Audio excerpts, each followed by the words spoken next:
Hey everybody, it's Thanksgiving Day 2016, and I got a package that came in the mail a couple days ago that I haven't gotten around to opening, and we're going to open it today.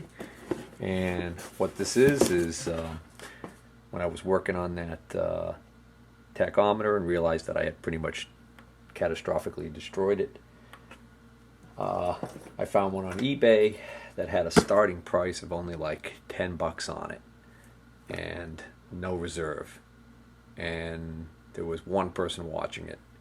So I kind of figured the one person watching it was probably going to wait until he was probably a pretty savvy bidder and was going to wait until the very end of the auction and put in his bid to get it low.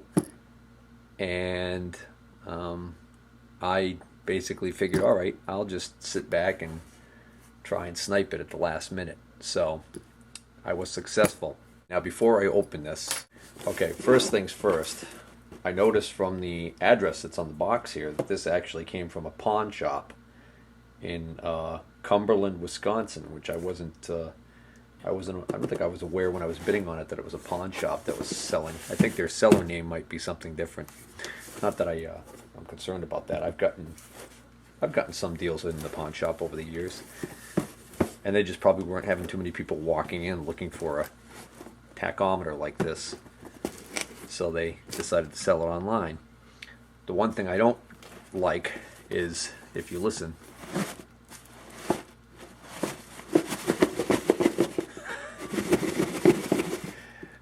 I'm hoping it's double boxed, because if not, then, well, maybe they were relying on the case that it's in to protect it. But this is a precision Swiss instrument, which I have proven can be severely damaged by a hard mechanical jostling. Oh, this is interesting packing material. We got okay. This is the wrapping for 500 sheets of paper for their printer, and some plastic bags. Yes, so as far as packing material goes, essentially they just use plastic bags, which are not good. They compress too much. Oh well, no, that's, I don't know what that is. Let's see what stores we've got.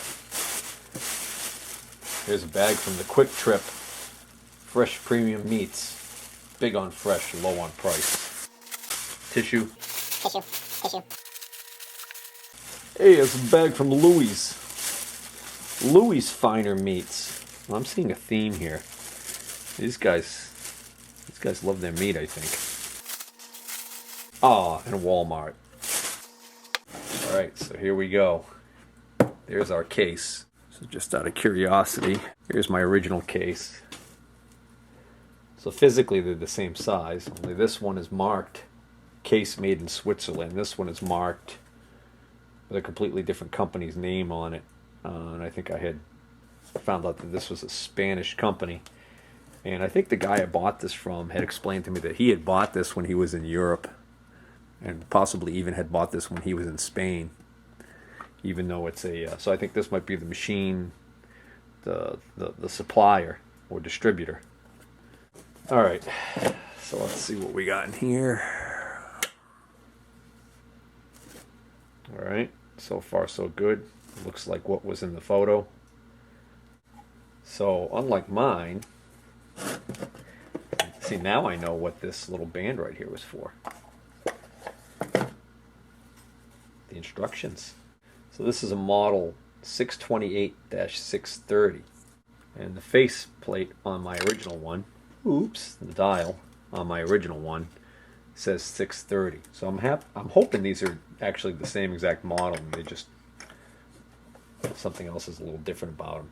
So the first thing I was concerned about was, I don't know how many RPM ranges were on this, because I couldn't tell from the photo, and he didn't bother putting it in the description. So comparing it to the original, it goes 30 to 150 up to a max of 10,000 to 50,000.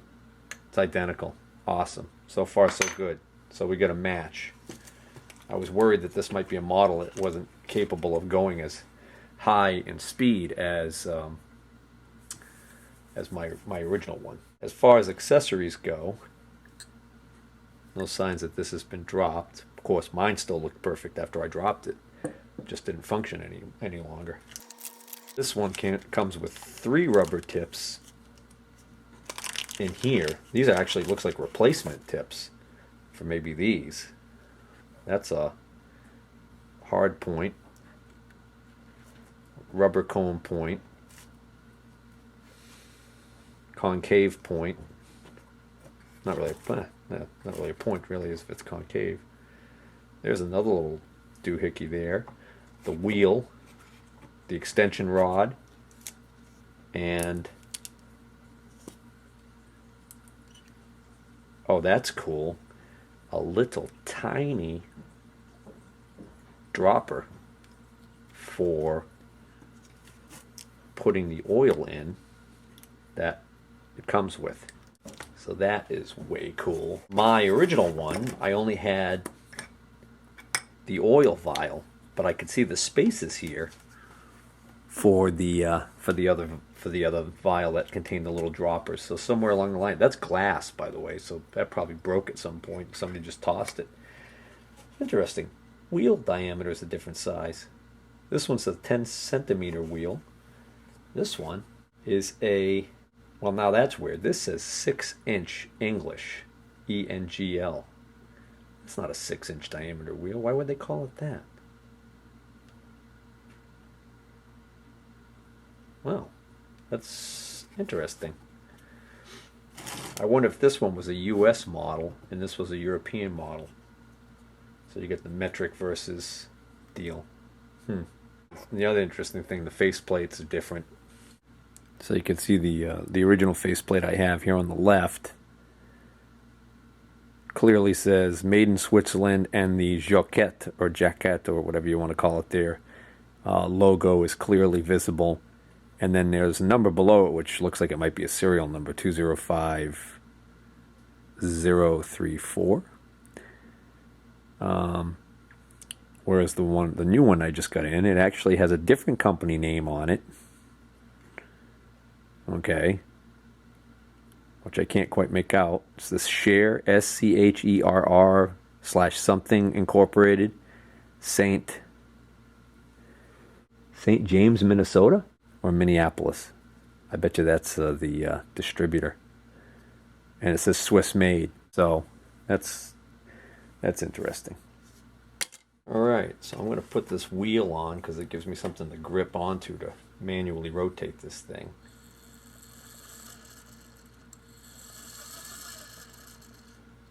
Well, so far that sounds okay. Got it on the 100 to 150.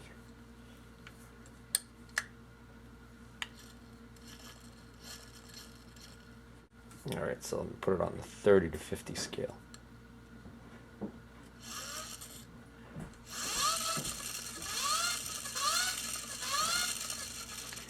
Oh yeah. All right, so the needle is not bouncing like the other one did.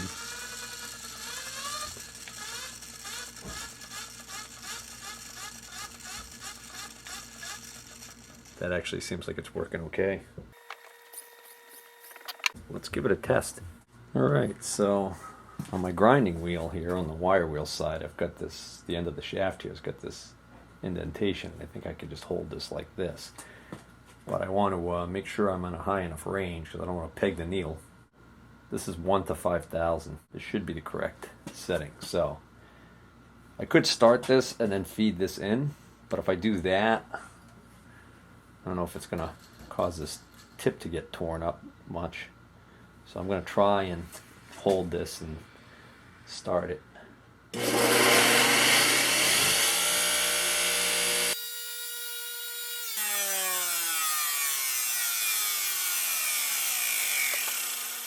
Okay, I was slowing this down, and I was wondering why the needle wasn't dropping down, and I realized that as I was holding it, I was accidentally pushing this button.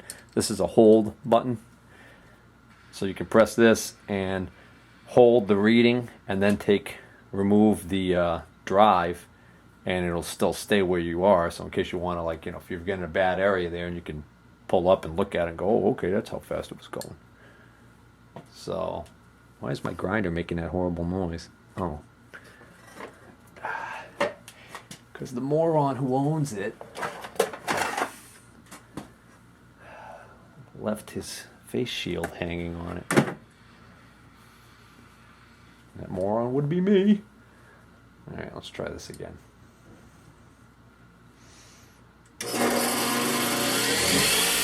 That's better.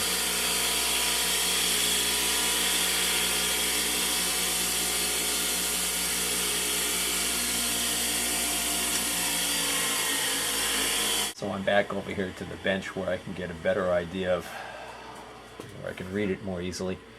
So in this range, 10 would be 1,000 RPM, 1,500, 2,000, 2,500, 3,000, 3,500 RPM. And there's actually some graduations in there. So let's see. 1, 2, 3, 4, 5. It looks like it's just a hair under 3,600 RPM. And that makes sense, because that's probably a standard motor, a 3750 RPM motor, and it's probably running just a tiny bit slower because of the weight of the wheels on there. So this is a perfectly operating tachometer to replace the one that I dropped foolishly. So I'm very happy. And for those of you who are wondering, within the last minute of the auction, somebody, probably the person watching it, placed the opening $9.99 bid.